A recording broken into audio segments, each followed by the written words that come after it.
தைப்பூசம் அன்று விரதம் இருந்து காவடி எடுத்து தங்கள் வேண்டுதல்களை முருகப்பெருமானிடம் சொல்லி வழிபடுபவர்களுக்கு வாழ்க்கையில் தொட்டதெல்லாம் துலங்கும்.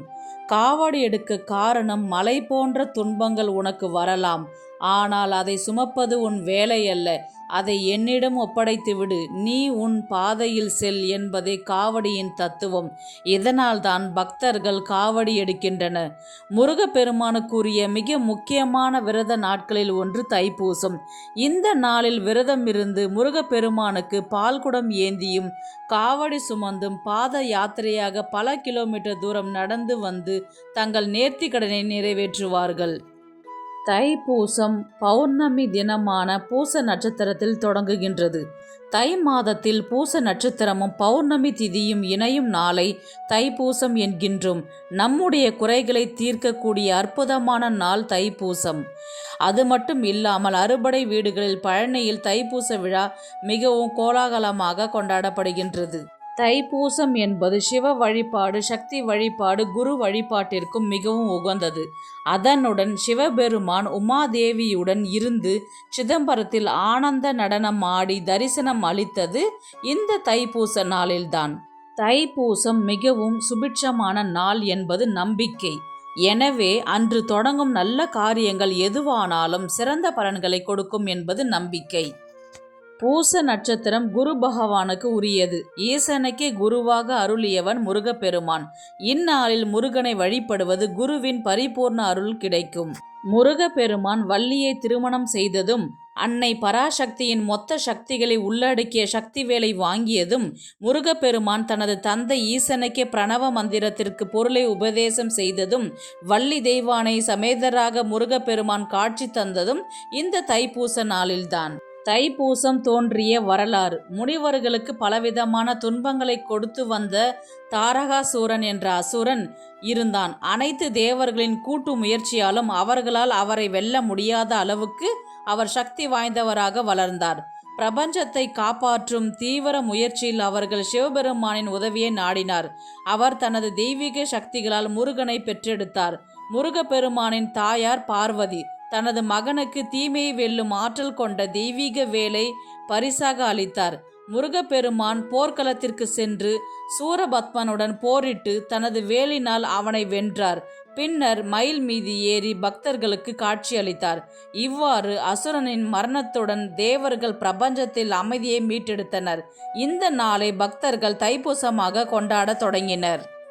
யார் தைப்பூச விரதம் இருக்கலாம்? கலியுக கடவுளாக போற்றப்படும் கந்த பெருமானின் பக்தர்கள் யார் வேண்டுமானாலும் இருக்கலாம். குறிப்பாக குழந்தை வரம் வேண்டுபவர்கள், திருமணத்திற்காக காத்திருப்பவர்கள், திருமண தடை, ஜாதகத்தில் பிரச்சனைகள் இருப்பவர்கள், வாழ்க்கையில் பலவிதமான கஷ்டங்கள் துன்பங்களை அனுபவிப்பவர்கள், நோய்களில் இருந்து விடுபட நினைப்பவர்கள், எடுக்கின்ற எந்த முயற்சிகளில் வெற்றி பெற வேண்டும் என்று நினைப்பவர்கள், வாழ்க்கையில் முன்னேற்ற வேண்டும், எதிரிகள் தொல்லை நீங்க வேண்டும், நல்ல வேலை கிடைக்க வேண்டும் என பலவிதமான வேண்டுதல்கள் நிறைவேற வேண்டும் என நினைப்பவர்களும் தைப்பூசம் அன்று முருகனுக்கு விரதம் இருக்கலாம்.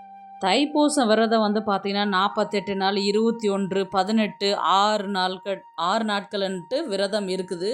உங்களுக்கு நீங்கள் ரெகுலராக இந்த நாளில் நான் விரதம் இருப்பேன் அப்படின்னு நினைக்கிறவங்க அவங்க கண்டிப்பாக இருங்க. இல்லை என்னால் அத்தனை நாள்லாம் இருக்க முடியாது, உடம்பு எனக்கு ஒத்துழைக்காது, என் வீட்டு சூழ்நிலை அந்த மாதிரி இருக்குதுன்னா நீங்கள் ஒரே ஒரு நாள் விரதம் இருந்தாலும் அந்த 48 நாள் விரதம் இருந்த கணக்கு இந்த ஒரு நாள் இருந்தாவே போதுமானது. அன்னைக்கு உங்களுடைய வேண்டுதல்கள் எதுவாக இருந்தாலும் மனசார எல்லாமே பாசிட்டிவாகவே சொல்லணும். தைப்பூசத்துக்கு பார்த்தீங்கன்னா ஒரு பவர்ஃபுல்லான டே. எப்படின்னா நீங்கள் என்ன கேட்டாலும் அது கண்டிப்பாக கிடைக்கும். சந்தோஷமாக கேட்டாலும் அது கண்டிப்பாக சந்தோஷமாகவே கிடைக்கும். மனக்குறையோடு போயிட்டு எதையும் கேட்க வேண்டாம். அன்னைக்கு ஏன்னா ரொம்பவே நீங்கள் என்ன கேட்குறீங்களோ அது கண்டிப்பாக கொடுக்கக்கூடிய நாட்கள் பார்த்திங்கன்னா தைப்பூசம். அதனால் அந்த நாட்களில் நீங்கள் எதை விரும்பி கேட்குறீங்களோ அது கண்டிப்பாக முருகப்பெருமான் உங்களுக்கு அருள் புரிவார். அதனால் மற்றவங்களாம் இத்தனை நாள் விரதம் இருக்கிறவங்களுக்கு தான் முருகன் அருள் புரிவார், நம்ம ஒரே ஒரு நாள் இருக்கிறதுனால நமக்கு கொடுக்க மாட்டார் அப்படின்றதெல்லாம் நினைக்க வேண்டாம். ஒரு நாள் இருந்தாலும் மனசார முருகா அப்படின்னு நீங்கள் நினச்சிங்கனாவே உங்களுடைய கஷ்டத்தை போக்கி உங்களுக்கு அருள் புரிஞ்சு உங்களுடைய வேண்டுதல்கள் அனைத்துமே நிறைவேற்றுவார் முருகப்பெருமான். ஏன்னா அந்த அளவுக்கு தைப்பூசம் வந்து அவ்வளோ ஒரு சக்தி வாய்ந்த ஒரு விசேஷம் அது. அதனால் நீங்கள் அந்த ஒரே ஒரு நாளில் மட்டும் உங்களுடைய வேண்டுதல்கள் வச்சு மனசார வேண்டி நீங்கள் முருகனுக்கு நெய் தீபம் ஏற்றுங்க, வெத்தலை தீபம் ஏற்றுங்க. உங்களுடைய குறைகள் அனைத்துமே அவர் நிறைவேற்றுவார். என்னைக்கு தைப்பூசம் வருதுன்றது பார்க்கலாம். தைப்பூசம் என்னைக்கு வருதுன்றது பார்த்தீங்கன்னா பிப்ரவரி 1ஆம் தேதி ஞாயிற்றுக்கிழமை அன்று வருகின்றது. பூச நட்சத்திரம் ஆரம்பிக்கும் நாள் பிப்ரவரி 1ஆம் தேதி ஞாயிற்றுக்கிழமை அதிகாலை 1:55 மணிக்கு தொடங்கி பூச நட்சத்திரம் முடியும் நாள் பிப்ரவரி 2ஆம் தேதி திங்கட்கிழமை அதிகாலை 1 மணிக்கு முடிகின்றது. விரத முறை பார்க்கலாம். அதிகாலையில் எழுந்து நீராடி விட்டு முதலில் திருநீரை நெற்றியில் இட்டுக்கொண்டு அன்று நாள் முழுவதும் பூச நட்சத்திரம் இருப்பதால் காலை முதல் மாலை வரை முருகனை நினைத்து விரதம் இருக்கலாம்.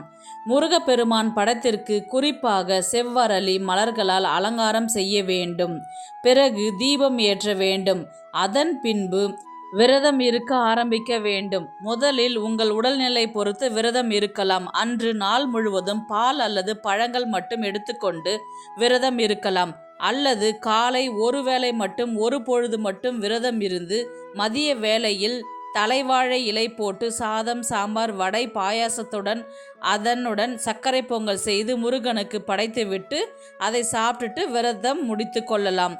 மாலை 6 மணிக்கு மேல் கோவிலுக்கு சென்று நெய் தீபம் ஏற்றி விரதத்தை அங்கே கோவிலில் கூட நீங்கள் முடிச்சுக்கலாம். இல்லைன்னா நீங்கள் வீட்டில் கூட தூப ஆராதனைகள் செய்து கூட நீங்கள் விரதத்தை வந்து நிறைவு செய்து கொள்ளலாம். வீட்டில் பூஜை செய்யும் பொழுது வேல் மற்றும் சிலைகள் வைத்து இருந்தால் அபிஷேகம் செய்ய வேண்டும்.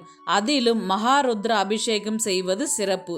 வேல் இல்லை என்றால் முருகன் படத்திற்கு மஞ்சள் குங்குமம் வைத்து வழிபட வேண்டும்.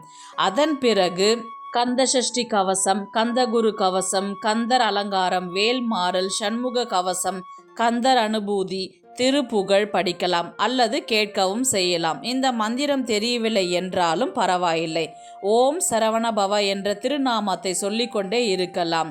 அதன் பின்பு சர்க்கோண கோலம் வரைந்து 6 நெய் தீபம் ஏற்றி வழிபாடு செய்யலாம். அதன் பின் வெற்றிலை பாக்கு, பழம், தேங்காய் உடைத்து தூப ஆராதனைகள் செய்து பின்பு விரதத்தை முடித்து கொண்டு பூஜையும் நிறைவு செய்து கொள்ளலாம். நெய்வேத்தியமாக சர்க்கரை பொங்கல், பால் பாயாசம், பஞ்சாமிர்தம், தினை மாவு கொண்டு ஏதாவது ஒரு இனிப்பு வகை செய்யலாம். தினை பாயாசம், தினை லட்டு, கடலை பருப்பு பாயாசம், உங்களால் எது முடியுமோ அதை செஞ்சுட்டு முருகப்பெருமான மனசார நினச்சி உங்களுடைய வேண்டுதல்களை எல்லாமே பாசிட்டிவாக கேளுங்க. தைப்பூசத்தன்று நீங்கள் எதை கேட்டாலுமே கண்டிப்பாக கொடுக்கக்கூடிய அன்றைக்கி ஒரு ரொம்பவே சக்தி வாய்ந்த நாளாக அமையுது. தைப்பூசத்தன்று எப்போவுமே வந்து கஷ்டப்படக்கூடாது, அழுகக்கூடாது, ஒரு நெகட்டிவாக திங்க் பண்ணக்கூடாது, நெகட்டிவாக கேட்கக்கூடாது, நெகட்டிவாக என்னை இப்படி வச்சுருக்கிறேன்னு சொல்லிட்டு முருகன்கிட்ட வந்து கவலைப்படக்கூடாது. எல்லாத்தையுமே வந்து பாசிட்டிவாக கேட்கணும். எல்லாம் எனக்கு நடக்கும், முருகன் என் கூடவே இருக்கிறாரு, என் கஷ்டத்தை போக்குவார், அவரை நான் மனசார நினச்சி நான் பூஜை பண்ணுறேன் அப்படின்றது எல்லாமே வந்து பாசிட்டிவாக தான் நீங்கள் நினைக்கணும். விரதம் இருந்து முருகனை நினைச்சா நமக்கு கிடைக்கக்கூடிய பலன்கள் பார்த்தீங்கன்னா, தைப்பூச திருநாளில் தொட்ட காரியங்கள் அனைத்தும் வெற்றி அடையும். பிரிந்த தம்பதிகள் ஒன்று சேருவார்கள். குழந்தை வரம் கிடைக்கும். குடும்ப ஒற்றுமை ஏற்படும். முருகனுக்கு நடக்கும் பூஜை அபிஷேகங்களை பார்த்தால் சகல பாவங்கள் நீங்கும், தோஷங்கள் நீங்கும், நினைத்த காரியங்கள் கைகூடும். இந்த நாளில் விரதம் இருப்பவர்கள் கல்வி, செல்வம், வளம், அறிவியலில் சிறந்து விளங்குவார்கள்.